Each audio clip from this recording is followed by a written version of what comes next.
Hello friend, welcome you all teachers point by Alok sir. Basically अगर हम बात करें तो रेलवे का जो थर्ड फेस है उसके लिए जो एनटीपीसी है उसने नोटिफिकेशन जारी कर दिया है कि जो एग्ज़ाम होगा वो किस पर्टिकुलर डेट में होगा। तो जैसा कि अगर हम बात करें तो प्रीवियस एग्जामिनेशन के अकॉर्डिंग वो पर्टिकुलर क्वेश्चन जो एग्ज़ाम के पॉइंट ऑफ व्यू से काफ़ी इंपॉर्टेंट है और एग्जामिनेशन में पूछे जा चुके हैं, और उम्मीद है कि आगे की भी जो एग्जामिनेशन होंगे उनमें भी उन्हीं पर्टिकुलर चैप्टर्स से रिगार्डिंग काफ़ी क्वेश्चंस आपको एग्ज़ाम में देखने के लिए मिलेंगे।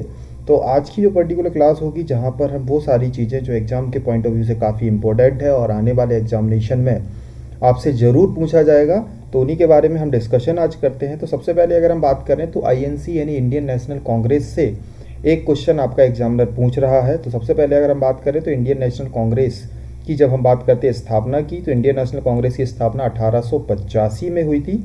ठीक है, तो इंडियन नेशनल मूवमेंट जो है उसके अंतर्गत इंडियन नेशनल कांग्रेस की स्थापना हो गई थी। तो इंडियन नेशनल मूवमेंट कब से कब तक चला? वो चला था आपका 1885 से लेकर 1947 तक। इस पर्टिकुलर मूवमेंट को पर्टिकुलर 4 फेज़ में कैटेगराइज किया गया है। जब से अगर हम बात करें फर्स्ट फेज़ की, तो फर्स्ट फेज़ का जो टाइम पीरियड था वो 1885 से 1905 तक था। और जहाँ पे 1905 में आपने देखा होगा कि पार्टीशन ऑफ बंगाल का विभाजन हो गया था।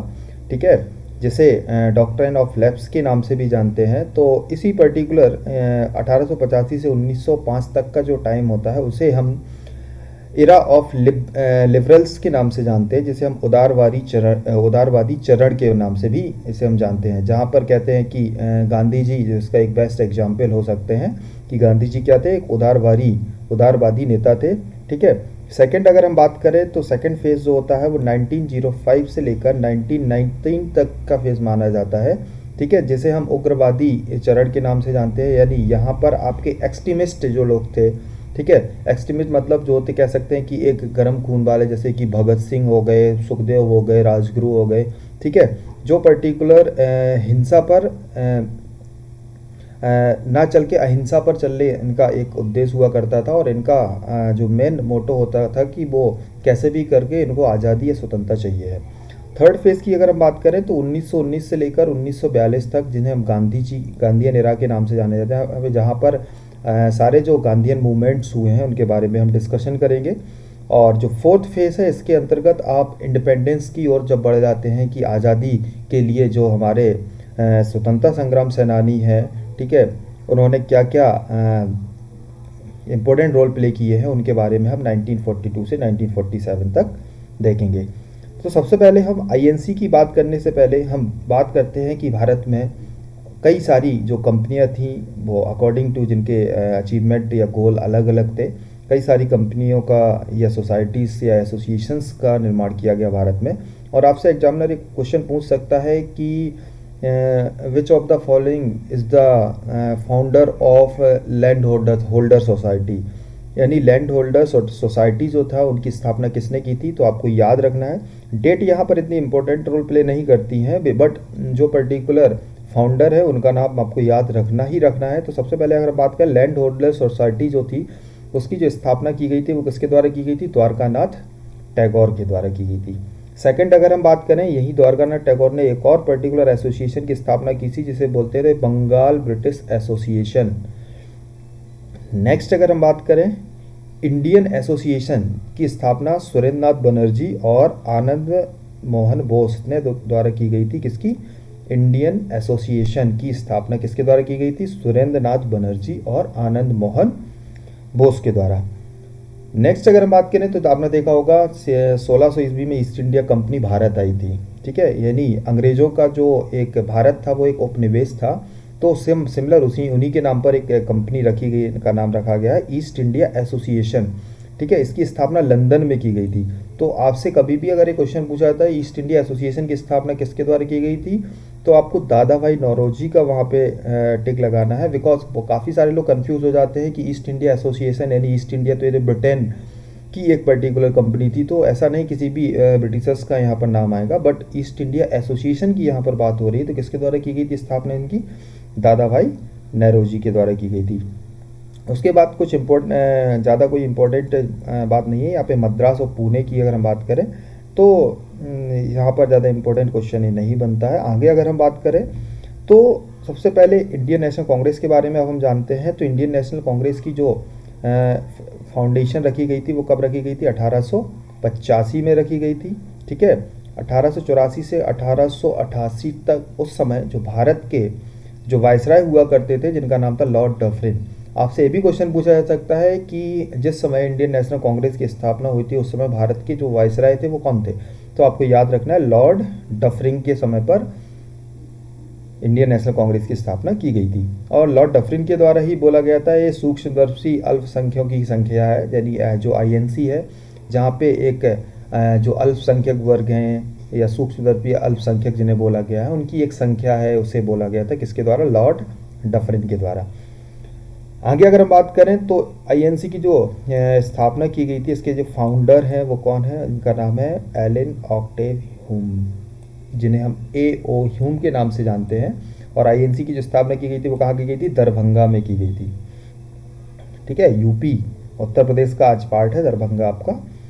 सबसे पहले अगर हम बात करें जो आईएनसी का फर्स्ट सेशन जो बहुत इंपॉर्टेंट है और यहीं से क्वेश्चन आपके एग्जामिनर पूछ रहा है, तो आईएनसी का जो फर्स्ट सेशन था वो 28 दिसंबर 1885।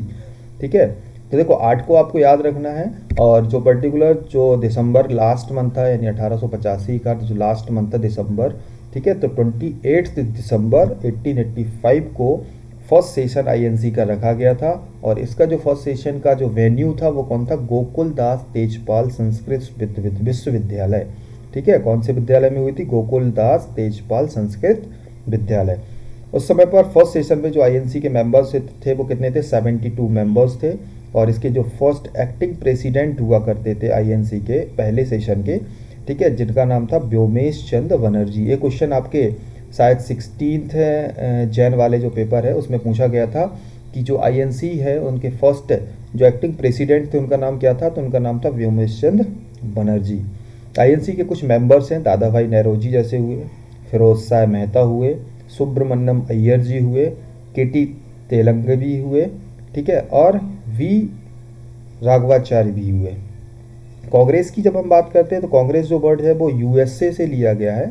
ठीक है, यूएसए में कुछ जो पीपल्स थे वो डेलीगेटेड पीपल जिन्हें हम बोलते हैं, जो पर्टिकुलर अपने कह सकते कंट्री की ग्रोथ के लिए जो डेलीगेट हुआ करते थे, उन्हीं पर्टिकुलर पीपल्स के ग्रुप को हम क्या बोलते थे?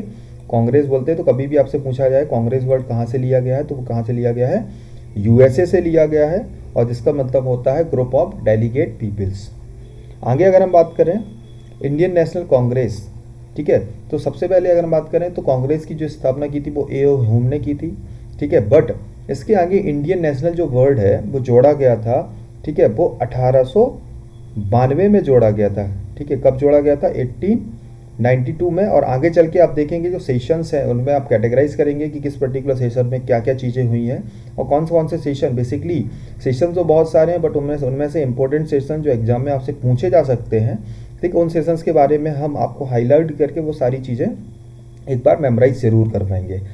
तो इसमें इंपॉर्टेंट है जो फर्स्ट सेशन के बारे में आपने जान लिया 1885 में हुआ था। कब हुआ था? 28 दिसंबर को हुआ था। ठीक है, तो सेकंड सेशन की जब हम बात करें तो 1885 में हुआ था। ठीक है, और इसमें पहले जो पारसी अध्यक्ष थे वो कौन थे? दादा भाई नेरोजी। ठीक है, और आगे अगर आप देखेंगे तो पूर्ण स्वराज की मांग भी दादा भाई नेरोजी द्वारा की गई थी। ठीक है, सेकंड सेशन की अगर हम बात करें तो इसमें पूछा जाता है आपसे कि कांग्रेस का कौन सा एक ऐसा सेशन है जिसकी जो अध्यक्षता जो की थी एक मुस्लिम ने की थी। ठीक है, तो उसका नाम था बदरुद्दीन तैयब जी। ठीक है, तो सेकंड सेशन था, थर्ड सेशन था जो कांग्रेस का, उसकी अध्यक्षता किसने की थी? बदरुद्दीन तैयब जी ने। ठीक है, ये मद्रास में हुआ था।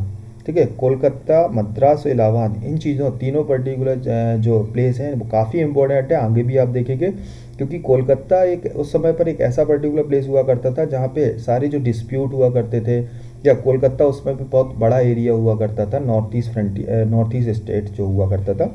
ठीक है, तो कोलकाता का इम्पोर्टेंट रोल प्ले हुआ है, क्योंकि जो बंगाल है वो कोलकाता के अंतर्गत आया, तो पार्टीशन ऑफ बंगाल 1905 में भी कोलकाता से हुआ था। तो इसलिए वहाँ के जो पर्टिकुलर पब्लिक थी उन्हें एक राष्ट्रवाद की भावना जगाने के लिए जो भी पर्टिकुलर सम्मेलन किए गए थे वो मोस्टली कोलकाता में हुए हैं। थर्ड के बाद अगर हम फोर्थ सेशन की बात करें तो फोर्थ सेशन में आपसे पूछा जाता है कि किस पर्टिकुलर कांग्रेस के अधिवेशन में की अध्यक्षता एक ब्रिटिशर्स के द्वारा की गई थी, तो जिनका नाम था जॉर्ज यूले। ठीक है, वो था 4th सेशन में 1888 में जो इलाहाबाद में हुआ था, उसकी अध्यक्षता किसने की थी? जॉर्ज यूले ने की थी। और सबसे पहले अगर हम बात करें तो संस्कृत में जो भाषण दिया गया था तो इसी पर्टिकुलर सेशन में दिया गया था। तो कुछ इंपॉर्टेंट आईएनसी के सेशन हैं जिन्हें आपको याद रखना है। फर्स्ट तो आप ऑलरेडी जान चुके हैं, फर्स्ट, सेकंड, थर्ड और फोर्थ के बारे में हम ऑलरेडी डिस्कशन कर चुके हैं। ठीक है, जो जॉर्ज यूले ने फर्स्ट हिंदी में सबसे पहले जो स्पीच दिया गया था इसी पर्टिकुलर अधिवेशन में दिया गया था, नॉट फॉर संस्कृत। ओके, आगे अगर हम बात करें तो इसमें से फर्स्ट वुमेन जो पार्टिसिपेट की थी, ठीक है, जो आईएनसी में, वो किया था बॉम्बे वाले जो सेशन हुआ था 1889 में। ठीक है, डेविड बैडरवर्थ ने जो इसकी अध्यक्षता की थी। ठीक है, Indian national Congress before the जोड़ा गया था 1891 में नागपुर वाले सेशन में। आपसे पूछा जाता है कि कांग्रेस जो था उसके पहले इंडियन नेशनल कांग्रेस कब जोड़ा गया था? ठीक है, आईएनसी में इंडियन नेशनल कांग्रेस जो वर्ड है वो कब जोड़ा गया था? वो नागपुर अधिवेशन के थ्रू 1891 में जोड़ा गया था। तो आपको याद रखना है किस अधिवेशन के थ्रू? नागपुर अधिवेशन में। आगे अगर हम बात करें तो ये भी क्वेश्चन इंपॉर्टेंट हो जाता है कि बंकिम चंद्र चटर्जी द्वारा वंदे मातरम जो गाया गया था वो किस अधिवेशन में, यानी कौन से अधिवेशन में? 12वें अधिवेशन में 1896 में कोलकाता में जो हुआ था, इसमें बंकिम चंद्र चटर्जी द्वारा वंदे मातरम गाया गया था। और इसी पर्टिकुलर सेशन में जो दादा भाई नौरोजी थे, इन्होंने ड्रेन ऑफ वेल्थ थ्योरी दी थी, जिसे धन का बहिर्गम सिद्धांत भी के नाम से भी हम जानते हैं। आगे अगर हम बात करें तो नेक्स्ट आपका पूछा जाता है कि Swaraj become the aim of national movement, यानी जो आईएनसी का जो मेन एम था उसे स्वराज मतलब आज़ादी जो वर्ड है, ठीक है, वो किस अधिवेशन के थ्रू जोड़ा गया था? वो जोड़ा गया था 1906 में। बेसिकली हुआ क्या था, 1905 में जब कोलकाता का विभाजन हुआ, ठीक है, तो कोलकाता का जब विभाजन हो गया तो कोलकाता को विभाजन करने के बाद जो ब्रिटिशर्स थे उन्होंने एक पर्टिकुलर पार्ट को मुस्लिम के अकॉर्डिंग डिवाइड कर दिया और दूसरा अदर पार्ट हिंदू के अकॉर्डिंग डिवाइड कर दिया, क्योंकि ब्रिटिशर्स चाहते थे कि अगर हम बंगाल पर राज अगर करना चाहते हैं तो उसके लिए हमें जो भारत की जो पॉपुलेशन है इन्हें आपस में इनमें भेदभाव की भावना हमें लानी पड़ेगी। तो इसी के उद्देश्य से उन्होंने क्या किया था, कोलकाता का विभाजन किया था, हिंदू और मुस्लिम में डिवाइड कर दिया था। तो इसी पर्टिकुलर 1905 का जो अधिवेशन हुआ था, ठीक है, या 1905 में जो आपका बंगाल का विभाजन हुआ था, इसी से नाखुश होकर दादा भाई नौरोजी ने अपना इस पर्टिकुलर अधिवेशन का एम बनाया 1906 में कि अब हमें क्या चाहिए, पूर्ण स्वराज चाहिए है। आगे अगर हम बात करें, ये भी क्वेश्चन बहुत इंपॉर्टेंट है कि कांग्रेस जो थी वो पर्टिकुलर 2 भागों में डिवाइड किस अधिवेशन के थ्रू हुई थी? तो सूरत अधिवेशन में हुई थी, और जिसकी अध्यक्षता जो की गई थी वो राज बिहारी घोष के द्वारा की गई थी, जो 1907 में हुआ। तीनों बहुत इंपॉर्टेंट है। 1905 में बंगाल का विभाजन हुआ, 1906 में दादा भाई नौरोजी ने पूर्ण स्वराज्य की मांग की, और 1907 जो था वो सूरत अधिवेशन था, उसमें जो कांग्रेस थी वो 2 भागों में डिवाइड हो गई थी, नरम दल और गरम दल, जिसे हम जो गरम दल होता है उसे एक्सट्रीमिस्ट बोलते हैं, ठीक है, और नरम दल को हम उदारवादी बोल सकते हैं, ठीक है। आगे अगर हम बात करें 1911 में जो कोलकाता का में जो दूसरा अधिवेशन हुआ, ठीक है, जहाँ पर फर्स्ट टाइम जन गण मन, ठीक है, जो गीत है वो गाया गया था। तो आपको जनगण मन 1911 के जो कोलकाता के अधिवेशन है उसमें सबसे पहले कौन सा गीत गाया गया था? जनगण मन, ठीक है। ए ह्यूम जैसे फादर ऑफ कांग्रेस बोला जाता है, ठीक है, जो फर्स्ट टाइम इन्होंने इस पर्टिकुलर अधिवेशन में पार्ट लिया था। आगे अगर हम बात करें तो पूछा जाता है कि किस पर्टिकुलर कांग्रेस के अधिवेशन में की जो अध्यक्षता की थी, जो फर्स्ट वुमेन प्रेसिडेंट थी, उनका नाम था एनी बेसेंट, ठीक है। और इसी पर्टिकुलर जो कांग्रेस का अधिवेशन था, इसी में सबसे पहले तिरंगे झंडे को अपनाया गया था, यानी 1917 में जो कोलकाता का जो अधिवेशन हुआ। क्योंकि देखिए आप सारी चीज़ें देख रहे हैं कि कोलकाता जो वर्ड है, ठीक है, कोलकाता में जितने भी अधिवेशन हुए बहुत इंपॉर्टेंट है, ठीक है। बेसिकली हुआ कहते हैं नरम दल और गरम दल में जब कांग्रेस डिवाइड हो गई थी, तो 1916 में बेसिकली अंबिका चरण मजूमदार ने जिसकी अध्यक्षता की थी अधिवेशन में, इसमें नरम दल और गरम दल दोनों को आपस में क्या कर लिया गया था, कंप्रोमाइज़ करवा दिया गया था, और दोनों आपस में फिर से मिल गए थे और साथ ही साथ इसमें मुस्लिम लीग में भी पार्टिसिपेशन किया था। आगे अगर हम बात करें तो पूछा जाता है कौन सा एक ऐसा कांग्रेस का अधिवेशन है जिसकी अध्यक्षता गांधी जी ने की है। ठीक है, तो कांग्रेस का जो बेलग्राम अधिवेशन है उसकी अध्यक्षता किसने की थी? महात्मा गांधी जी ने की थी। सरदार वल्लभ भाई पटेल, ये इम्पोर्टेंट हो जाता है कि जिन्हें हम लौह पुरुष के नाम से भी जानते हैं। ठीक है, तो सरदार वल्लभ भाई पटेल ने जो किस अधिवेशन में इंडियन नेशनल कांग्रेस की अध्यक्षता की थी? तो आपको कराची अधिवेशन याद रखना है, कराची जो आज पार्ट है पाकिस्तान का। ठीक है, तो कराची अधिवेशन की जो अध्यक्षता की थी वो किसने की थी? सरदार वल्लभ भाई पटेल ने। और इसी अधिवेशन में इन्होंने मौलिक अधिकारों की मांग की थी। ठीक है, जिसे कांग्रेस द्वारा स्वीकार भी कर लिया गया था। तो ये सारे जो अधिवेशन हैं वो बहुत इम्पोर्टेंट हैं। जो भी आपको हाईलाइट करके मैंने अभी तक बताया है वो सारे अधिवेशन बहुत इम्पोर्टेंट है, तो आपको इन चीज़ों को माइंड में लेते हुए चलना है। ये आपकी जस्ट रिवीजन क्लास है, यहाँ हम थ्रू आउट सारी चीज़ें डिस्कस नहीं कर सकते हैं क्योंकि आपके पास भी एक लिमिटेड टाइम है, तो वो सारी चीज़ें जो इम्पोर्टेंट है उन्हें आपको जानना बहुत ज़रूरी हो जाता है। आगे अगर हम बात करें तो गांधीयन एरा की हम बात करते हैं तो सबसे पहले मोहनदास करमचंद गांधी की अगर हम बात करें तो इन्होंने 1869 से 1948 तक भारत में इन्होंने कई जो काम किए इम्पोर्टेंट। तो सबसे पहले हम बात करते हैं फर्स्ट वर्ल्ड वॉर जो चल रहा था उसमें 9 जनवरी 1915 9 जनवरी 1915 में फर्स्ट वर्ल्ड वॉर के दौरान महात्मा गांधी जी से जब ब्रिटिशर्स रिक्वेस्ट करते थे कि उन्हें क्या चाहिए, सेना में भर्ती होने के लिए सैनिक चाहिए है। ठीक है, तो महात्मा गांधी उस समय पर इसी पर्टिकुलर आज के दौरान अपने जो इंडियंस थे उन्हें सेना में भर्ती कर देते थे ताकि ब्रिटिशर्स आगे चल के उन्हें क्या कर देंगे, इंडिया को इंडिपेंडेंट कर देंगे। ठीक है, तो उसी को देखते हुए 9 जनवरी 1915 में, ठीक है, फर्स्ट वर्ल्ड वॉर के दौरान महात्मा गांधी ने जो इंडियंस थे उनसे रिक्वेस्ट की थी कि वो ब्रिटिशर्स का साथ दें। तो उसी के चलते हुए गांधी जी को बोला गया था कि भर्ती करने वाले सर्जेंट यानी जो इंडिया है, ठीक है, इंडियंस में जो लोग हैं उन्हें सेना में भर्ती करने के लिए जो महात्मा गांधी द्वारा रिक्वेस्ट की जाती थी इसलिए उन्हें भर्ती करने वाला सर्जेंट भी बोला गया है। और अंग्रेजों द्वारा महात्मा गांधी को केसरी हिंद की उपाधि भी दी गई थी। पूछा जाता है कि महात्मा गांधी के जो राजनीतिक गुरु हुआ करते थे उनका नाम क्या था? गोपाल कृष्ण गोखले जी थे। महात्मा गांधी जी ने 1915 में सत्याग्रह आश्रम की स्थापना की थी। कहाँ पर? अहमदाबाद के साबरमती नदी के किनारे। ठीक है, ये भी इम्पोर्टेंट क्वेश्चन है कि महात्मा गांधी ने सत्याग्रह आश्रम की स्थापना कहाँ की थी? अहमदाबाद के साबरमती नदी के किनारे। वो कब की थी? 1915 में, यानी 1905 बंगाल के विभाजन के बाद वो सारी चीज़ें बहुत इंपॉर्टेंट हो जाती है। ठीक है, और महात्मा गांधी द्वारा हिंद स्वराज नामक एक बुक लिखी गई थी और हिंद स्वराज नामक जो बुक है इसमें स्वराज शब्द की व्याख्या की गई थी। यानी स्वराज मतलब स्वयं का राज। यहाँ पर बेसिकली होता क्या था कि जब हम अंग्रेज के गुलाम थे तो हमारे ऊपर किसका अधिकार रहता था? ब्रिटिशर्स का रहता था।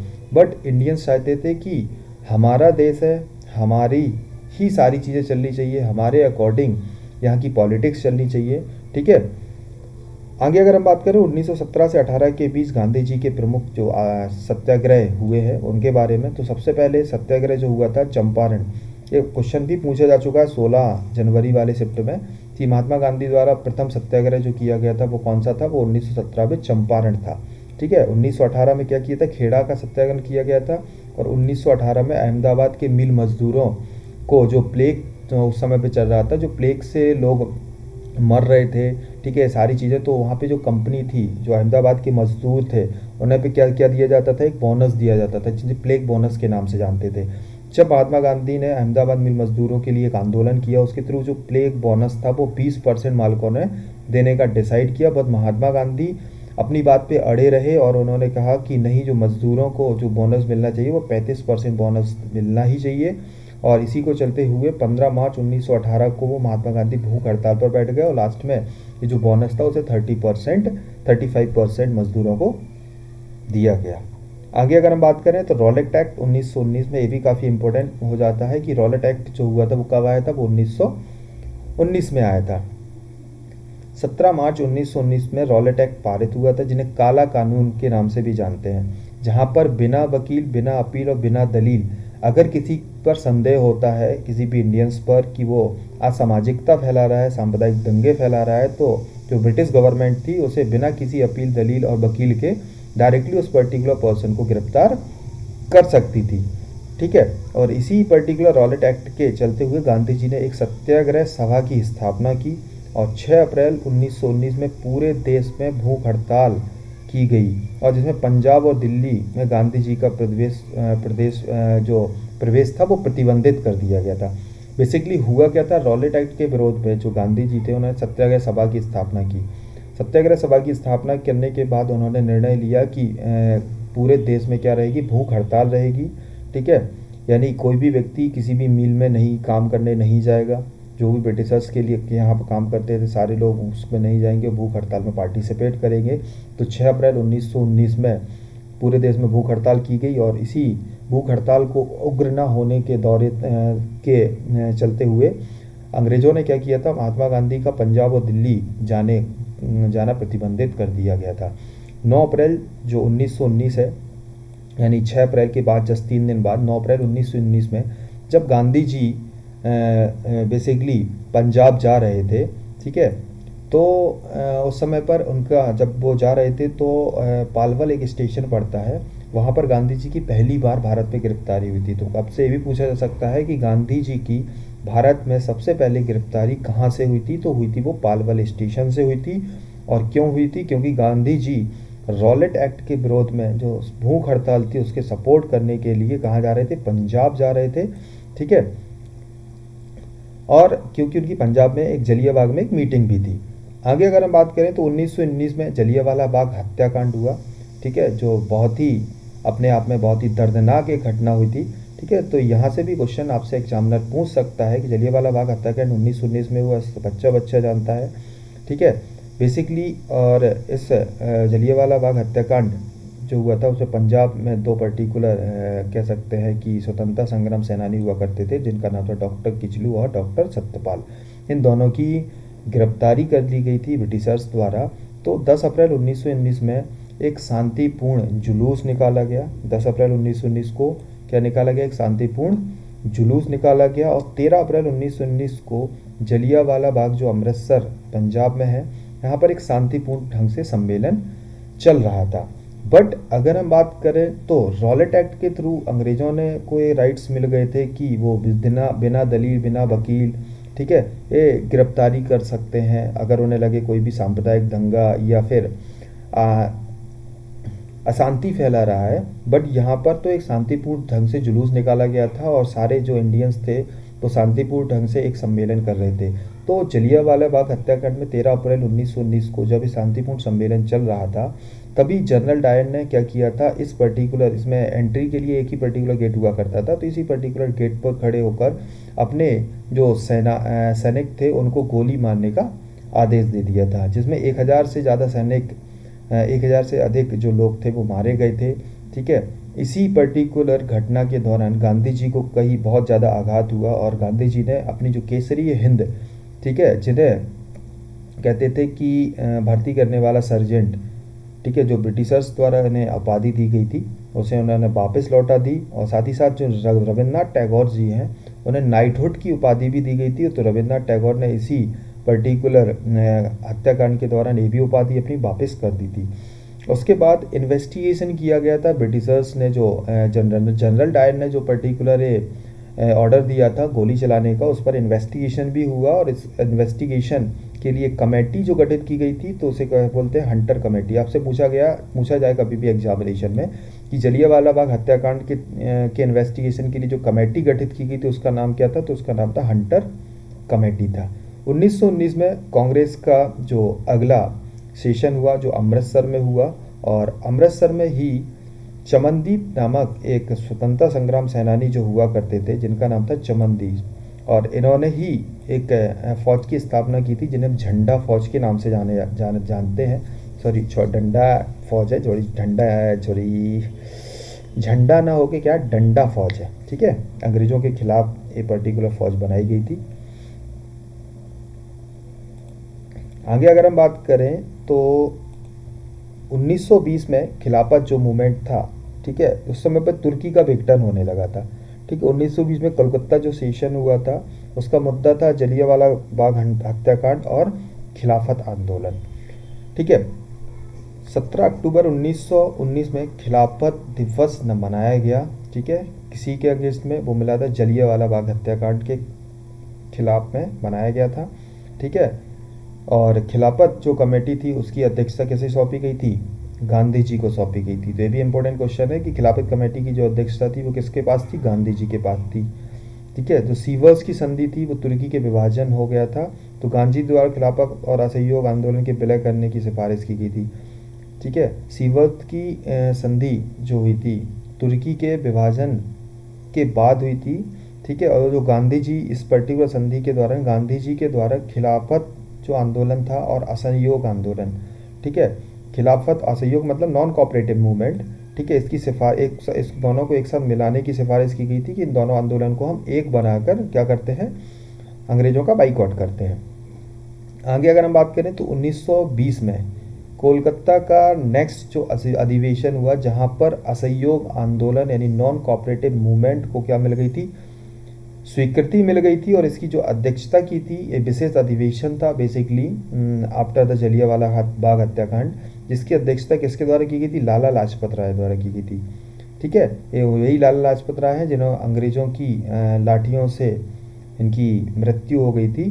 ठीक है, आगे अगर हम बात करते हैं तो नेक्स्ट जो इम्पोर्टेंट चीज़ है, बेसिकली नॉन कोऑपरेटिव मूवमेंट में बेसिकली किया क्या गया था कि पॉजिटिव प्रोग्राम और नेगेटिव प्रोग्राम्स रखे गए थे। पॉजिटिव प्रोग्राम में अगर हम बात करें तो स्वदेशीकरण की नीति अपनाई गई थी, जहाँ पर खुद के विद्यालय यानी पर्टिकुलर इंडियन जो विद्यालय हुआ करते थे, न्याय पंचायतों की खुद की स्थापना की गई, अस्पृश्यता का अंत किया गया, हिंदू मुस्लिम दोनों मिलकर इस मूवमेंट में भाग लिया, स्वदेशी चीज़ों को अपनाया गया।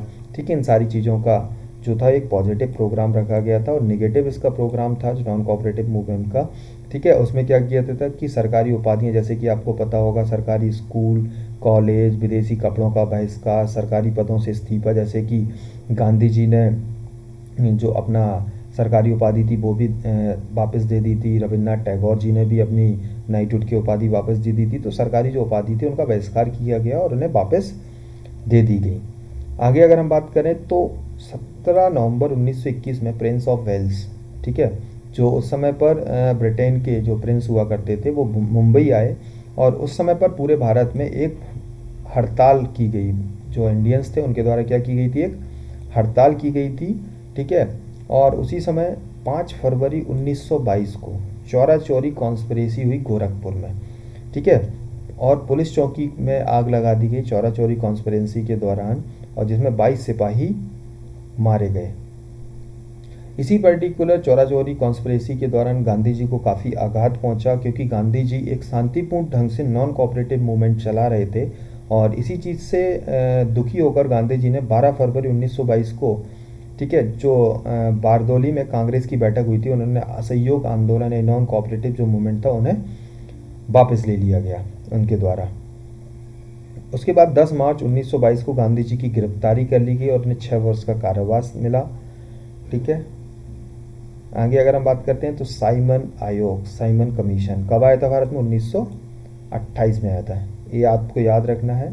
ठीक है, साइमन कमीशन आपसे पूछा जाए साइमन कमीशन भारत में कब आया था? 1928 में आया था। सर जॉन साइमन जो थे, इनके 7 मेंबर्स की एक कमेटी थी। ठीक है, उन्होंने जो डायरार्की सिस्टम भारत में चल रहा था, जिसको हम बोलते हैं द्वैध शासन प्रणाली। ठीक है, बेसिकली द्वैध शासन प्रणाली होती क्या थी मैं बताता हूँ। बेसिकली होते क्या थे कि जो ब्रिटिशर्स थे, ठीक है, ब्रिटिशर्स जो हुआ करते थे वो क्या करते थे कि जो हमारे वहाँ पर जो प्रिंसली स्टेट थे, जहाँ पे राजा रजवाड़ा क्षेत्र हुआ करते थे, ठीक है, तो ब्रिटिशर्स द्वारा बोला जाता था कि ये पर्टिकुलर जो आपका एरिया है उसमें जो आपका जो टैक्स होगा, मुझे उसका 80% टैक्स क्या चाहिए है? ब्रिटिशर्स को चाहिए है। साथ ही जो 20% जो टैक्स होगा वो किसको चाहिए होता था? वो वहाँ के जो पर्टिकुलर राजा रजवाड़ा हुआ करते थे उनको चाहिए होता था। बट साथ ही साथ उस राजा रजवाड़ा का जो क्षेत्र हुआ करता उसमें से 60 to 70% फिर टैक्स किसको चाहिए होता? ब्रिटिशर्स को। यानी कहने का मतलब जो टोटल टैक्स होता था वो डायरेक्टली कौन ले जाता था? ब्रिटिशर्स ले जाते थे। बट उसे बोला गया है ड्यूअल डायरार्की सिस्टम। ठीक है, आगे अगर हम बात करें तो जो आपका साइमन कमीशन आया था, तो इसमें सबसे पहले अगर हम बात करें तो इसका जो सपोर्ट किया गया था, बेसिकली कांग्रेस ने इसका बाइकआउट किया था, ठीक है, और साइमन गो बैक के भी नारे दिए गए थे। बट जिनका जो सपोर्ट जो किया गया था वो किसने किया था? Doctor V are Ambedkar ji ने। यूनियनिस्ट पार्टी जिसके अध्यक्ष थे छोटू राम जी, ठीक है, मोहम्मद सैफ ग्रुप जो था, मुस्लिम लीग के जो ये लोग मेंबर्स हुआ करते हैं, इनके द्वारा क्या किया गया था? इसका साइमन कमीशन का सपोर्ट किया गया था। 1928 में साइमन कमीशन मुंबई आया, भूख हड़ताल हुई, या आप ऑलरेडी जानते हैं। साइमन काले झंडे दिखाए गए, बोला गया साइमन गो बैक, साइमन वापस जाओ, ठीक है। लाहौर में लाला लाजपत राय, ठीक है, की लाठीचार्ज, अंग्रेज़ों द्वारा जो लाठीचार्ज किया गया था उसके दौरान लाला लाजपत राय की डेथ हो गई, ठीक है।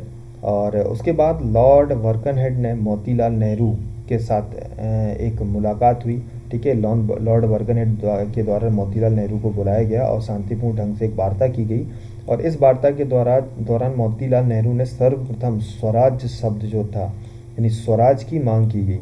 बट यहाँ पर मोतीलाल नेहरू जी ने जो इस स्वराज शब्द की मांग की गई थी, ठीक है, उसलिए लॉर्ड वर्कनहेड ने उनकी पर्टिकुलर जो मांग थी उसे स्वीकार कर लिया। बट उन्होंने एक रिटन तौर पर एक दस्तावेज मांगा कि अगर भारतीय चाहते हैं तो आप उनको रिटन तौर पर सर्वदलीय मीटिंग बुलाकर सारे लोगों की सहमति पत्र पर सिग्नेचर करवाकर आप मुझे दीजिए और मैं जो भारत था उसे आज़ाद कर दूंगा। बट यहाँ पर भी जो हिंदू और मुस्लिम थे, दोनों लोग एक दूसरे के इस पर्टिकुलर नेहरू रिपोर्ट से सेटिस्फाइड नहीं थे और उन्होंने इसे नकार दिया, ठीक है। देखो जैसे कि यहाँ पर लिखा है, मोहम्मद अली जिन्ना ने इस पर्टिकुलर जो सर्वदलीय बैठक बुलाई गई थी नेहरू रिपोर्ट की, उसमें हस्ताक्षर नहीं किए थे और चाहते थे कि एक मुस्लिम का एक अलग देश हो और हिंदुओं का एक अलग देश हो, क्योंकि ये भी एक पॉलिटिक्स में अपना एक पार्टीशन चाहते थे, मुस्लिम लीग। आगे अगर हम बात करें तो लाहौर का जो सेशन हुआ 1929 में, ठीक है, लाहौर सेशन ऑफ कांग्रेस, जिसकी अध्यक्षता किसने की थी? पंडित जवाहरलाल नेहरू जी ने की थी, ठीक है। और इस पर्टिकुलर सेशन में पूर्ण स्वराज ही राष्ट्रीय आंदोलन का एक लक्ष्य बनाया गया कि इन्हें भारत को पूर्ण स्वराज ही चाहिए, ये लक्ष्य बनाया गया था, ठीक है। और सबसे पहले पूर्ण स्वराज दिवस 26 जनवरी 1930 को मनाया गया था, ठीक है। कभी भी आपसे पूछा जाए कि पूर्ण स्वराज दिवस सबसे पहले कब मनाया गया था, तो मनाया गया था 26 जनवरी 1930 को, ठीक है। डिसओबीडेंट मूवमेंट, सविनय अवज्ञा आंदोलन किसके द्वारा किया गया था? गांधी जी द्वारा किया गया था। उस समय वाइसराय कौन थे? लॉर्ड इरविन, ठीक है, जैसे बोलते हैं गांधी इरविन पैक्ट, ठीक है, इसी के बाद हुआ था, ठीक है। और गांधी जी द्वारा 12 मार्च 1930 में क्या किया गया था? डांडी मार्च, यानी नमक कानून, जो बेसिकली ब्रिटिशर्स थे वो नमक पर भी क्या लगा रहे थे? टैक्स लगा रहे थे, और इसी नमक टैक्स को तोड़ने के लिए गांधी जी द्वारा डांडी मार्च जो एक मूवमेंट था, 14 दिन की एक लंबी यात्रा थी, उन्हें साबरमती आश्रम से कहाँ तक? गुजरात तक जाना था और वहाँ पे एक नमक कानून को तोड़ना था। तो 5 अप्रैल 1930 में वो गुजरात पहुँचे और उन्होंने नमक कानून तोड़ा और वहाँ से नमक निकाला, ठीक है। पूछा जाता है कि गांधी जी को कौन सी उपाधि उत्तर पश्चिमी प्रांत के कबीलियों द्वारा उपाधि दी गई थी? तो बोला गया था मंगल बाबा। मंगल बाबा की उपाधि किसके द्वारा दी गई थी गांधी जी को? उत्तर पश्चिमी प्रांत की कबीलियों द्वारा, ठीक है। फर्स्ट राउंड टेबल, सेकंड और थर्ड राउंड टेबल की अगर हम बात करें तो इसमें भी इंपॉर्टेंट क्वेश्चन ये होता है कि गांधी जी ने किस पर्टिकुलर राउंड टेबल में पार्ट लिया था, ठीक है। तो आपको पता होना चाहिए कि गांधी जी ने द्वितीय गोलमेज सम्मेलन या सेकंड राउंड टेबल में जो भाग लिया था, और इसी में इन्होंने फंडामेंटल राइट्स यानी मौलिक अधिकारों की मांग की थी। लेकिन इस पर्टिकुलर जो सेकंड राउंड टेबल थी उनमें उनकी मांगों को पूरा नहीं किया गया था। देखिए देख लेते हैं, फर्स्ट राउंड टेबल 1930 में हुई थी, सेकंड 31 और थर्ड 32 में। 1930 में जो फर्स्ट राउंड टेबल हुई थी उसमें टोटल जो मेंबर थे वो 89 मेंबर्स हुआ करते थे। 76 यानी 76 का जो आंकड़ा था वो इंडियंस के साथ था, और 13 जो थे बचे हुए वो कौन थे, ब्रिटिशर्स हुआ करते थे। इसका उद्घाटन किसने किया था, जॉर्ज पंचम ने किया था, जिसे जॉर्ज फिफ्थ के नाम से भी जानते हैं। और उस समय जो प्रधानमंत्री हुआ करते थे ब्रिटेन के, जिसे हम बोलते हैं रामजई मैकडोनल्ड। मैकडोनल्ड जो थे वो क्या थे, एक प्रधानमंत्री थे। उसी समय 5 मार्च 1931 में गांधी इरविन समझौता हुआ। और पूछा जाता है कि गांधी जो राष्ट्रपति भवन था उसमें सबसे पहले कौन सा इंडियंस था जिन्होंने राष्ट्रपति भवन को घूमा था, तो उसमें आपके राष्ट्रपिता महात्मा गांधी जी आते हैं। इसी समय देखिए यहाँ पे लिखा हुआ, इसी समय राष्ट्रपति भवन का कार्य संपूर्ण हो गया और सबसे पहले जाने वाले जो भारतीय थे वो कौन थे, गांधी जी थे। पहले गवर्नर जनरल जो राष्ट्रपति भवन का जिन्होंने उपयोग किया, सबसे पहले जो गवर्नर जनरल हुआ करते थे ब्रिटिशर्स, ठीक है, उनमें सबसे पहले आता लॉर्ड इरविन। देखिए सीधे सीधे याद रखना है, गांधी इरविन जो पैक्ट हुआ वो कब हुआ, 5 मार्च 1931 में, ठीक है, 5 मार्च 1931 में, यानी सेकंड राउंड टेबल के पहले। और इस पर्टिकुलर जो गांधी इरविन पैक्ट है, इसमें सबसे पहले गांधी जी कहाँ गए, राष्ट्रपति भवन गए, ठीक है। जब राष्ट्रपति भवन गए, किसके साथ वार्ता हुई, इरविन के साथ हुई, तो उसी समय राष्ट्रपति भवन बना था दिल्ली में। तो सबसे पहले जो वायसराय हैं, सॉरी गवर्नर जनरल हैं, वो उस समय पर, जिस समय पर राष्ट्रपति भवन बना था वो कौन था, लॉर्ड इरविन थे। पहले जाने वाले व्यक्ति भी कौन होंगे, गांधी जी होंगे, ठीक है। उस समय पर इस पर्टिकुलर पैक्ट के थ्रू सविनय अवज्ञा आंदोलन जो था वो बंद कर दिया गया था गांधी जी द्वारा। कांग्रेस के गोलमेज सम्मेलन में गांधी जी द्वारा भाग लिया गया। निर्दोष राजनेता की, जो पर्टिकुलर राजनेता निर्दोष हुआ करते थे उनकी रिहाई को दिया गया। नमक कर हटाकर नमक बनाने की इजाज़त दी गई, ठीक है। इन सारी चीज़ों, गांधी इरविन पैक्ट के थ्रू ये सारी चीज़ों के डिसीजन निकले, ठीक है। सविनय अवज्ञा आंदोलन गांधी जी ने ख़त्म किया। सेकंड गोलमेज सम्मेलन में गांधी जी ने भाग लिया। गांधी जी द्वारा एक कंडीशन रखी थी कि वो पर्टिकुलर राजनेता जो निर्दोष हैं उन्हें ब्रिटिशर्स द्वारा छोड़ा जाए। उन्होंने नमक कानून, नमक पर जो टैक्स लगाया जाता था उसको हटाने की अंग्रेज़ों से बात की, जिसे भी पूर्णतः हटाया गया। फिर गांधी जी ने सेकंड गोलमेज सम्मेलन में after the Gandhi Irwin pact भाग लिया, ठीक है। और जब गांधी जी द्वारा सेकंड गोलमेज सम्मेलन में जब भाग लिया गया था, तो वहाँ पर जो ब्रिटिशर्स थे जिनका नाम था विंस्टन चर्चिल, इनके द्वारा, विंस्टन चर्चिल द्वारा गांधी जी को अधनंगा फकीर या हाफ नेक बैगर भी बोला गया था, ठीक है। तो पूछा जाता है गांधी जी को अधनंगा फकीर किसके द्वारा भी बोला गया था, तो विंस्टन चर्चिल के द्वारा बोला गया था। इस पर्टिकुलर द्वितीय गोलमेज में गांधी जी ने मौलिक अधिकारों की डिमांड की जो नहीं मानी गई। दलितों के लिए अलग निर्वाचन मंडल किसके द्वारा मांगा गया, डॉक्टर बी.आर. अम्बेडकर ने के द्वारा माना गया। और इसी पर्टिकुलर डॉक्टर बी.आर. अम्बेडकर की डिमांड के कारण ही गांधी जी को काफ़ी आघात पहुंचा कि एक पर्टिकुलर, एक राष्ट्र एक निर्वाचन, तो अलग अलग निर्वाचन मंडल क्यों। और इसी चीज़ को से गांधी जी को काफ़ी आघात पहुंचा और गांधी जी 20 सितंबर 1932 को आफ्टर द सेकंड गोलमेज सम्मेलन आमरण अनशन पर बैठ गए, ठीक है, क्योंकि गांधी जी नहीं चाहते थे दलितों के लिए पृथक निर्वाचन मंडल की व्यवस्था की जाए, ठीक है। 26 सितंबर 1932 में पूना में एक पैक्ट हुआ, किसके बीच, डॉक्टर बी.आर. अम्बेडकर और गांधी जी के बीच। और इस पैक्ट के बाद गांधी जी ने अपना आमरण जो अनशन था वो क्या किया था, छोड़ा था। तीसरा गोलमेज सम्मेलन जो हुआ था 1932 में हुआ था, ठीक है। उसके बाद 1935 में गवर्नमेंट ऑफ इंडिया एक्ट आया था, जिन्हें विदाउट फंडामेंटल राइट्स, जिसमें फंडामेंटल, इसमें कोई भी फंडामेंटल राइट्स नहीं थे, ठीक है। राज्यों से द्वैत शासन प्रणाली को हटाया गया और ये सारी चीज़ें कहाँ पर इम्प्लीमेंट की गई, केंद्रों पर। यानी जो डायरार्की सिस्टम है, जैसे कि हमने आपको बताया था, द्वैत शासन प्रणाली जो है, ठीक है, वो पहले स्टेट पर भी लगती थी और सेंट्रल पर भी लगती थी। बट आफ्टर द थर्ड मेज गोल्ड सम्मेलन, ठीक है, 1935 में जब गवर्नमेंट ऑफ इंडिया एक्ट आया, ठीक है, जिन्हें मिनी संविधान के नाम से भी हम जानते हैं, mini constitution of India 1935 government of India act, ठीक है। तो उसमें जो डायरार्की सिस्टम था वो स्टेट से हटाकर कहाँ पर ओनली इम्प्लीमेंट किया गया था, सेंट्रल पर इम्प्लीमेंट किया गया था। उसके बाद प्रांतीय निर्वाचन सारी चीज़ें हुई, ठीक है। सेकेंड वर्ल्ड वॉर ख़त्म हुआ और उसके बाद बेसिकली सेकेंड वर्ल्ड वॉर ख़त्म होने के बाद आपका यूनाइटेड नेशंस की स्थापना की गई, ठीक है। तो उसके बाद जो हमारा इंडिया था वो इंडिपेंड हो गया था। ठीक है, बाकी चीज़ें जो आपने अभी तक पढ़ी हैं वो काफ़ी इम्पोर्टेंट है, वो चीज़ें जो अनइम्पोर्टेंट है उन्हें मैं निकाल रहा हूँ। ठीक है, देखो एक इंडस वैली की सिविलाइजेशन से भी क्वेश्चन आपसे पूछा जा रहा है कि इंडस वैली सिविलाइजेशन जो था, मतलब which of the following is not a site of Indus valley civilisation. कहा गया है कि निम्नलिखित में से कौन सी इंडस वैली सिविलाइजेशन की साइट नहीं है। ठीक है, तो आपको एटलीस्ट पता होना चाहिए कि लोथल, ठीक है, और राखीगढ़ और काफ़ी सारी जो आपकी साइड है इंडस वैली की, एटलीस्ट आपको एक बार उनको सारी चीज़ों को देख लेना चाहिए, क्योंकि आपसे कभी भी अगर इवन आउट का क्वेश्चन पूछा जाता है तो आप इजीली से उसे एलिगेट कर सकें।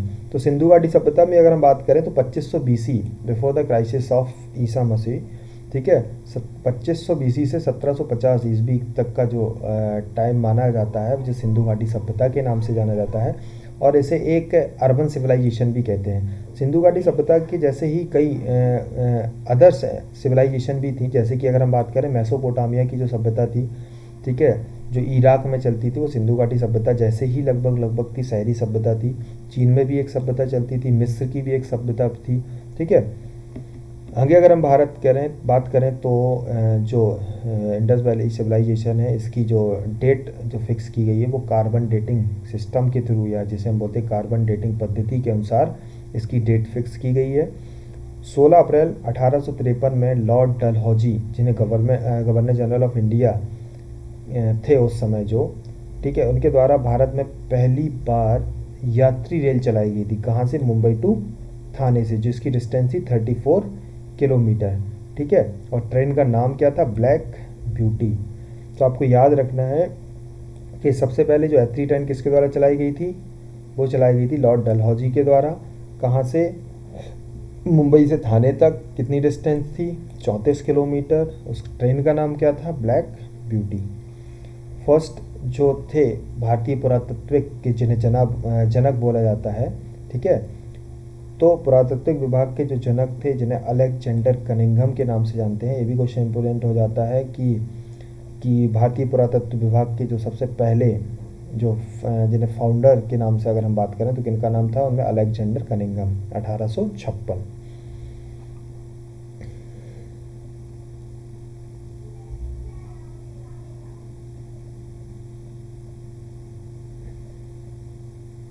भारतीय पुरातत्विक सर्वेक्षण विभाग, ठीक है, आर्कोलॉजिकल सर्वे ऑफ इंडिया, ठीक है, जो ये है, इसका हेडक्वार्टर कहाँ पर है? कोलकाता में है। ठीक है, और इसके चेयरमैन जो थे सबसे पहले कौन थे? जॉन मार्शल थे। बेसिकली इसके जॉन मार्शल चेयरमैन थे, और जो इसकी स्थापना की थी तो दयाराम साहनी और राखालदास बनर्जी, ठीक है, इन दोनों के द्वारा हड़प्पा और मोहनजोदड़ो की स्थापना की गई थी। तो स्थापना इनकी फाउंड किया गया था, यानी इनके द्वारा इसकी खोज की गई थी। ठीक है, तो हड़प्पा की खोज किसने की थी? दयाराम साहनी ने। और राखालदास बनर्जी द्वारा किसकी की गई थी? मोहनजोदड़ो। ठीक है, याद रखना आपको, दयाराम साहनी ने हड़प्पा की खोज और राखालदास बनर्जी ने किसने की खोज की थी? मोहनजोदड़ो, जिसे मृत का टीला भी बोलते हैं। ये इंडस वैली सिविलाइजेशन का एक सिंपल सा एक चार्ट है, जिन्हें आपको याद रखना है। नॉर्थ ईस्ट वेस्ट साउथ जो भी आपके पॉइंट्स होते थे, जैसे इंडस वैली सिविलाइजेशन का जो ईस्टर्न पॉइंट था उसका नाम क्या था? उसका नाम था आलमगीरपुर। ठीक है, आलमगीरपुर कहाँ पे? किस नदी के किनारे वो है हिंडल रिवर के किनारे। ठीक है, जो यमुना नदी की एक सहायक नदी है। उसके बाद वेस्टर्न जो पार्ट था उसका नाम क्या था? सुतकांगडोर। ठीक है, जो कहाँ है? बलूचिस्तान का आज पार्ट है। ठीक है, तो ईस्टर्न पार्ट का नाम क्या है? आलमगीरपुर। वेस्टर्न पार्ट का नाम क्या है? सुतकांगडोर। ठीक है, जो बलूचिस्तान का पार्ट है। नॉर्थन जो साइड थी उसका नाम था मांडा। क्या था? मांडा। और जो साउदर्न साइड थी उसका नाम क्या था? दैमाबाद। ठीक है, तो ईस्ट वेस्ट नॉर्थ साउथ जो पार्ट है, आपको इनका नाम रखना है, याद रखना है, क्योंकि आपसे पूछा जा सकता है कि इंडस वैली सिविलाइजेशन का जो ईस्टर्न पार्ट था वो क्या था? आलमगीरपुर। वेस्टर्न पार्ट क्या था आपका? सुतकांगडा। ठीक है, नॉर्थन पार्ट था मांडा था, और साउथर्न पार्ट था आपका दैमाबाद। इसी सभ्यता के लोगों ने कॉपर और टिन से कांसा बनाया था। ठीक है, कॉपर और टिन का यूज़ करके कांसा किसने बनाया था? इंडस वैली सिविलाइजेशन वालों ने, इसलिए इसे कांस्ययुगीन सभ्यता भी बोलते हैं। देखो एक कुछ इंपॉर्टेंट साइट्स हैं जैसे कि हड़प्पा, ठीक है, मोहनजोदड़ो, सुतकोंगडो, चनहूदड़ो, रंगपुर, कोटदीजे, रोपड़, कालीबंगा, लोथल, आलमगीरपुर, बनवाली, राखीगढ़, धौलावीर और दैमाबाद। ये पर्टिकुलर 4 जो इंडस वैली सिविलाइजेशन की जो साइट्स हैं, सॉरी 14 जो इंडस वैली सिविलाइजेशन की साइट्स हैं, इनके आपको नाम जस्ट याद रखना है, ठीक है। और बाकी कुछ इंपॉर्टेंट है, जैसे हड़प्पा की खोज किसने की थी? दयाराम साहनी ने। मोहनजोदड़ो की खोज किसने की थी? राखालदास बनर्जी ने की थी, ठीक है। और रोपड़ की खोज किसने की थी? यज्ञदत्त शर्मा ने की थी। ये क्वेश्चन काफ़ी बार पूछा जा चुका है, ठीक है। आगे अगर हम बात करें तो धौलावीर की स्थापना किसने की थी? R.S. बिष्ट ने की थी। तो कुछ इंपॉर्टेंट चीज़ें हैं, तो सारे लोगों के नाम याद रखना थोड़ा सा डिफ़िकल्ट टास्क हो जाता है, बट वो पर्टिकुलर जो साइट हैं जो एग्ज़ाम के पॉइंट ऑफ व्यू से इंपॉर्टेंट है और कभी ना कभी एग्जामिनेशन में पूछी जा चुकी हैं, ठीक है। तो उन साइट्स को आप याद रख सकते हैं कि उसके जो फाउंडर थे या खोजकर्ता थे वो कौन कौन थे। आगे अगर हम बात करें तो प्लानिंग कमीशन से भी आपके क्वेश्चन पूछे जा सकते हैं, क्योंकि प्लानिंग कमीशन और नीति आयोग दोनों में अब चेंजेस हो सका है। प्लानिंग कमीशन को रिप्लेस कर दिया गया है किससे? नीति आयोग से। तो सबसे पहले अगर हम बात करें तो प्लानिंग कमीशन जो थी उसकी स्थापना कब की गई थी? 15 मार्च 1950 को। किसके द्वारा? पंडित जवाहरलाल नेहरू के द्वारा, ठीक है। एक नॉन कॉन्स्टिट्यूशनल बॉडी थी, असंवैधानिक थी, जैसे कि प्लानिंग कमीशन के बाद अपने योजना आयोग, सॉरी नीति आयोग, वो भी नॉन कॉन्स्टिट्यूशनल बॉडी है। इसका हेड ऑफिस क्या है? न्यू दिल्ली में है। चेयरमैन उसके कौन होते हैं? प्रधानमंत्री होते हैं, ठीक है। Deputy chairman Gulzari Lal Nanda. First planning commission की अगर हम बात करें तो सबसे पहले जो जब स्टार्टिंग की गई तो 1950 में, तो उसके समय पर जो डिप्टी चेयरमैन थे वो गुलजारी लाल नंदा थे और चेयरमैन थे वो कौन थे? जो पंडित जवाहरलाल नेहरू जी, ठीक है। इसमें एक फर्स्ट सेक्रेटरी हुआ करते थे और इसके द्वारा 5 ईयर प्लान है, पंचवर्षीय योजना बनाई जाती थी। वो एक पर्टिकुलर कल्याणकारी देश के लिए जो भी हमारे देश की डिमांड होती थी और देश की जो GDP है, ठीक है, इन सारी चीज़ों को बढ़ाने के लिए, ग्रोथ रेट बढ़ाने के लिए जो प्लानिंग की जाती थी गवर्नमेंट ऑफ इंडिया के थ्रू 5 ईयर बेसिस पर की जाती थी, जिन्हें हम प्लानिंग कमीशंस के थ्रू इसकी प्लानिंग की जाती थी। और इसकी प्लानिंग के लिए एक NDC का गठन भी किया गया था, नेशनल डेवलपमेंट काउंसिल, 6 अगस्त 1952 को, जो प्लानिंग कमीशंस में जो प्लान होते थे, ठीक है, उन्हें बनाती थी और इसका जो अप्रूवल, ठीक है, जो कवर करने का जो काम हुआ करता था वो नेशनल डेवलपमेंट काउंसिल का हुआ करता था, ठीक है। इसमें जो अध्यक्ष होते थे प्रधानमंत्री होते थे। प्लानिंग कमीशन में 2 मेंबर्स हुआ करते थे, 3 कैबिनेट मिनिस्टर हुआ करते थे और 4 CM हुआ करते थे। जो आपके CM आपके स्टेट और यूनियन टेरिटरी दोनों से मिलाकर, मतलब टोटल मेंबर्स कितने हुआ करते? 3 3 6 4 10, यानी 10 मेंबर किस में हुआ करते थे? NDC, नेशनल डेवलपमेंट काउंसिल में, जो क्या करते थे? जो भी प्लान बनाया जाता था 5 ईयर प्लान, उसको अप्रूव करने का जो काम होता था इन्हीं सारे 10 लोगों के सामंजस्य के द्वारा क्या किया जाता था? वो प्लान को अप्रूव किया जाता था। क्लियर? जब प्लानिंग कमीशन को बंद किया गया था, यानी 2014 में जब मोदी गवर्नमेंट आई थी, ठीक है, तो उसके पहले जो प्लानिंग कमीशन थी उसके जो अध्यक्ष थे वो पंडित मनमोहन सिंह जी थे और जो उसके उपाध्यक्ष थे वो शायद नहीं, सिक्योरिटी के साथ वो मोंटेक सिंह आहलूवालिया थे, ठीक है। तो आपसे अगर पूछा जाए कि before the implementation of NITI Aayog the last PM and vice president of planning commission, तो आपको याद रखना है PM, वहाँ पर जो प्रेसिडेंट थे वो कौन थे आपके? अपने डॉक्टर मनमोहन सिंह जी, और वाइस प्रेसिडेंट जो थे वो थे मोंटेक सिंह आहलूवालिया।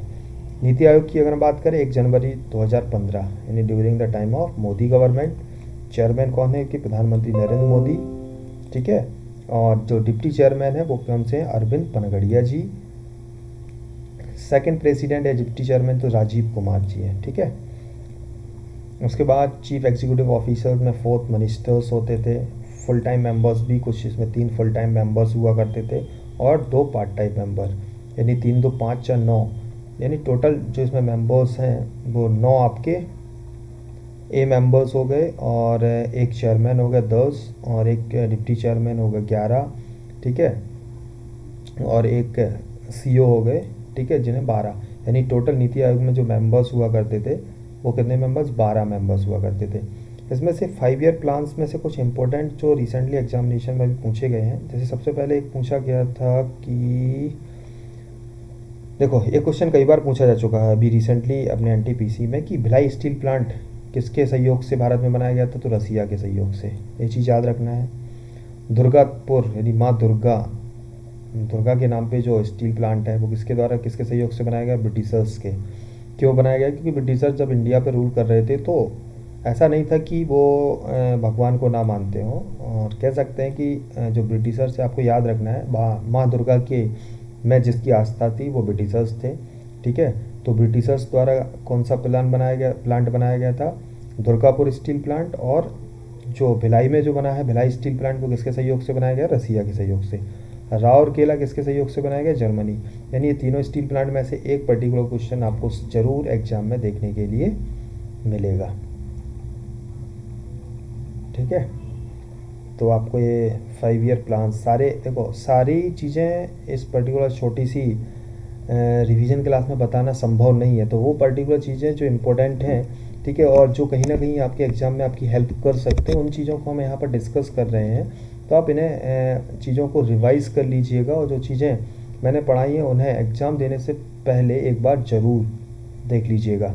आपसे ये भी पूछा जाता है, कई एग्ज़ाम में पूछा गया है, विजयनगर साम्राज्य जो था, ठीक है, या विजयनगर एम्पायर जो था, इसकी स्थापना किसने की थी, तो हरियर और बुक्का के द्वारा की गई थी। ठीक है, हरियर ए बुक्का मोहम्मद बिन तुगलक के समय पर वहाँ के कह सकते हैं कि मोहम्मद बिन तुगलक के समय पर सेनापति हुआ करते थे। ठीक है, और इनके हरियर और बुक्का दोनों जो भाई थे, इनके पिताजी का नाम क्या था, संगम। ठीक है, काकतीय वंश के एक वंशज थे। यहाँ पे 3-4 पर्टिकुलर जो विजयनगर साम्राज्य के वंश है जो इम्पोर्टेंट थे, तब से आपसे पूछा जा चुका है कि संगम वंश की स्थापना किसने की थी, हरियर और बुक्का ने की थी। सालुक वंश की स्थापना किसके द्वारा थी, सालुक नरसिंह के द्वारा की गई थी। तुलुक वंश की स्थापना वीर नरसिंह के द्वारा की गई थी। और आरविंडू वंश की जो स्थापना की गई थी तिरुमल्ल के द्वारा की गई थी। ठीक है, चारों पर्टिकुलर आपको याद रखना है। आपसे क्वेश्चन इंपॉर्टेंट है आपका विजयनगर साम्राज्य से, तो इसको याद रखना है, संगम, सालुक, तुलुक और आरविंडू वंश। 1857 का रिवॉल्यूशन, जिसको हम आगे की पर्टिकुलर जो क्लास होगी उसमें आपके साथ डिस्कस करेंगे। ठीक है, तो आज के लिए इतना ही काफ़ी है। अगर आपको लगा हो कि जो चीज़ें मैंने आपके साथ डिस्कस किए हैं वो आपके एग्ज़ाम के पॉइंट ऑफ व्यू से काफ़ी इंपॉर्टेंट हैं, और मैं डैम श्योर के साथ ये बोल सकता हूँ कि वो पर्टिकुलर चीज़ें जो एग्ज़ाम में पूछी गई हैं उसी को पॉइंट ऑफ व्यू में रखते हुए जो आपको ये क्लास बताई गई है, चीज़ों का रिवीजन करवाया गया है, वो प्रीवियस जो अभी 2020 में जो एनटीपीसी के फर्स्ट और सेकंड फेज़ के जो एग्जामिनेशन हुए हैं उसी को पॉइंट ऑफ व्यू में रखते हुए सारी चीज़ें आपसे डिस्कस की गई हैं। अगर आपको लगता है कि सिमिलर इसी तरीके से और भी क्लासेस आपके सामने रिप्रेजेंट हो और आपकी जो प्रिपरेशन है उसमें आपको हेल्प की जाए, ठीक है, तो आप कमेंट बॉक्स में एक मैसेज ज़रूर ड्रॉप कर दीजिएगा। ठीक है, ज़्यादा से ज़्यादा लोगों तक हमारे इस वीडियो को शेयर कीजिएगा ताकि हमें भी मोटिवेशन मिले और मैं भी आगे मेहनत करके आपको वो सारी चीज़ें जो इम्पोर्टेंट है एग्ज़ाम के पॉइंट ऑफ व्यू से जो पूछी जा रही हैं, ठीक है, करंट अफेयर्स के या अपकमिंग जो आपके जो पर्टिकुलर अवार्ड्स हैं या पर्टिकुलर जो गेम्स हैं उनके रिगार्डिंग भी सारे कंटेंट मैं आपको अवेलेबल करा सकता हूँ। बट उसके लिए सबसे पहले मुझे आपके सपोर्ट की ज़रूरत है। अगर आप बोलते हैं और आपके कमेंट्स आते हैं और तब हम आगे की क्लास को कंटिन्यू करेंगे और आगे भी वो सारी चीज़ें जो इम्पोर्टेंट है वो आपके साथ डिस्कस करेंगे। हमारे साथ बने रहने के लिए थैंक यू वेरी मच। अगर हमारे चैनल को अभी तक सब्सक्राइब नहीं किया आपने तो सब्सक्राइब कर लीजिए। Thank you for watching.